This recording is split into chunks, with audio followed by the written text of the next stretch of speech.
और दोस्तों, स्वागत है आप सभी का फिर से एक नई वीडियो में।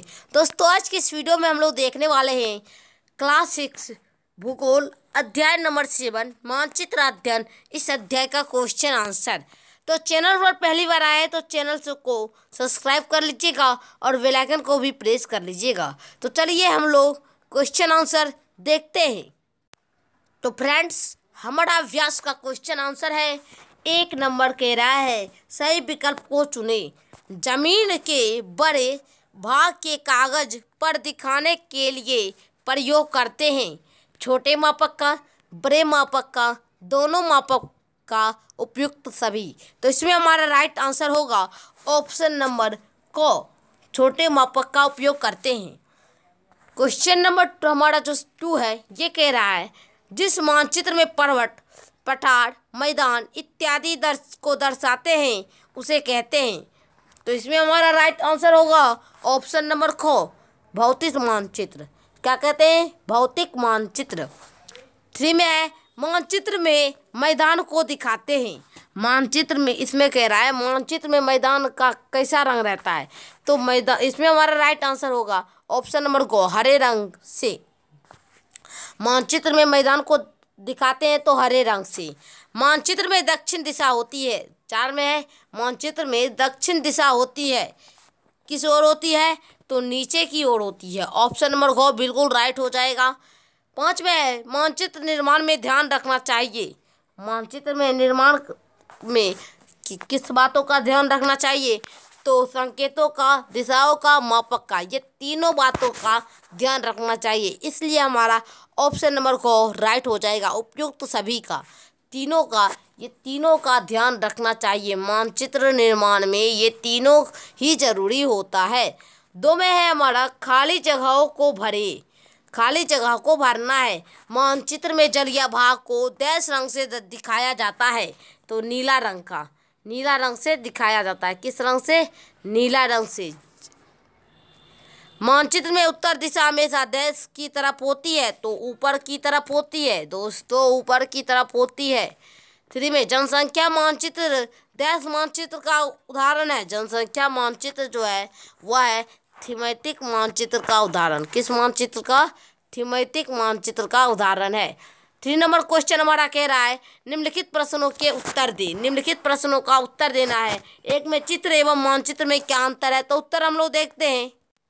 तो फ्रेंड्स, हमारा उत्तर है यहाँ पर, चित्रों में आमतौर पर चीज़ें वैसी ही बनाई जाती है जैसी वह दिखती है, परंतु मानचित्रों में चीज़ों चिन्ह या संकेत के रूप में दिखाई जाती है। चित्र आमतौर पर ऐसे बनाए जाते हैं जैसे कोई उस जगह के किनारे खड़े होकर देखता हो और उसी प्रकार दिखाई भी देता है। लेकिन मानचित्र हमेशा ऐसा बनाया जाता है जैसे उसी जगह को ऊपर या आसमान से देख रहे हो। चित्र में मापक स्केल का उपयोग नहीं होता, परंतु मानचित्र में मापक का उपयोग किया जाता है। इस प्रकार चित्र और मानचित्र में यही आधारभूत अंतर पाया जाता है।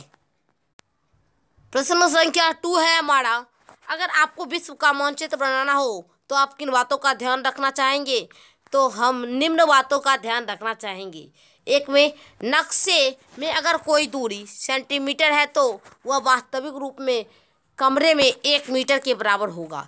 1 सेंटीमीटर बराबर 1 मीटर, जिससे पता किया जा सकता है कि नक्शे में जो दूरी है यह वास्तव में कितनी दूरी के बराबर है। इस प्रकार मानचित्र को छोटा बड़ा कर सकते हैं। जितना बड़ा मानचित्र बनाना होता है, पैमाने का निर्धारण भी उसी प्रकार का होता है। मानचित्र में दिशा सूचक रेखा बनाई जाती है। आगे है हमारा, आगे मानचित्र में हमें बहुत अधिक जानकारी प्राप्त होती है। मानचित्र में दी गई सूचनाओं के आधार पर उनका नामकरण किया जाता है। जलवायु मानचित्र, वनस्पति मानचित्र, जनसंख्या मानचित्र, वर्षा मानचित्र, उद्योग मानचित्र आदि। नक्शे में रंगों एवं चिन्हों की सहायता से हम वहाँ की जानकारी प्राप्त करने में सहायता होती है। जैसे जलाशय, नीला रंग, जलाशय जो होता है उसको नीला रंग से दर्शाया जाता है। पर्वत जो होता है उसको भूरा रंग से दर्शाया जाता है। पठार को पीला रंग से, मैदान का हरा रंग, ये उसका चिन्ह होता है। ठीक है, ये सभी बातों का हमको ध्यान रखना होगा। प्रश्न नंबर 3 है हमारा, मानचित्र में इस्तेमाल किए गए रंग किसके प्रतीक है? तो उत्तर है मानचित्र में जलाशय नीले रंग का प्रतीक है। पर्वत जो है भूरा रंग का प्रतीक है, पठार पीला रंग, मैदान हरा रंग का प्रतीक है। मानचित्र के कितने प्रकार हैं? तो मानचित्र के निम्न प्रकार हैं।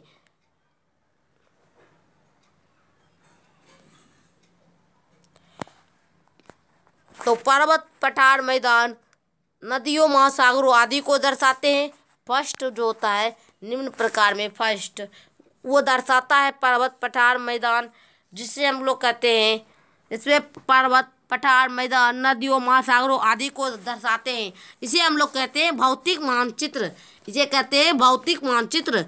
दूसरा हमारा आता है राजनीतिक मानचित्र, जिसमें गांव, शहर, राज्य, देश, विश्व के विभिन्न देशों एवं उनकी सीमाओं को दर्शाने वाले मानचित्र को राजनीतिक मानचित्र कहते हैं। नेक्स्ट है, इन मानचित्रों में दी गई सूचनाओं के आधार पर उनका नामकरण किया जाता है, जैसे जलवायु मानचित्र, वनस्पति मानचित्र, जनसंख्या मानचित्र, वर्षा मानचित्र, उद्योग मानचित्र आदि। इसे हम लोग कहते हैं थीमेटिक मानचित्र,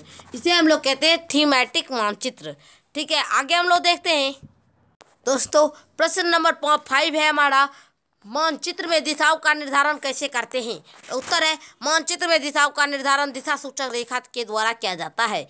मानचित्र में उत्तर दिशा जो ऊपर की ओर है उसे उत्तर दिशा का सूचक रेखा के माध्यम से दिखाई जाती है, जैसे उत्तर की ओर चिन्ह को दर्शाया जाता है। तो दोस्तों, इसी प्रकार हमारा इस पार्ट का क्वेश्चन आंसर खत्म होता है। फिर मिलते हैं अगले वीडियो के साथ, तो तब तक के लिए धन्यवाद। चैनल पर पहली बार आए तो चैनल को सब्सक्राइब करके बेल आइकन को प्रेस कर लीजिएगा। जय हिंद, वंदे मातरम।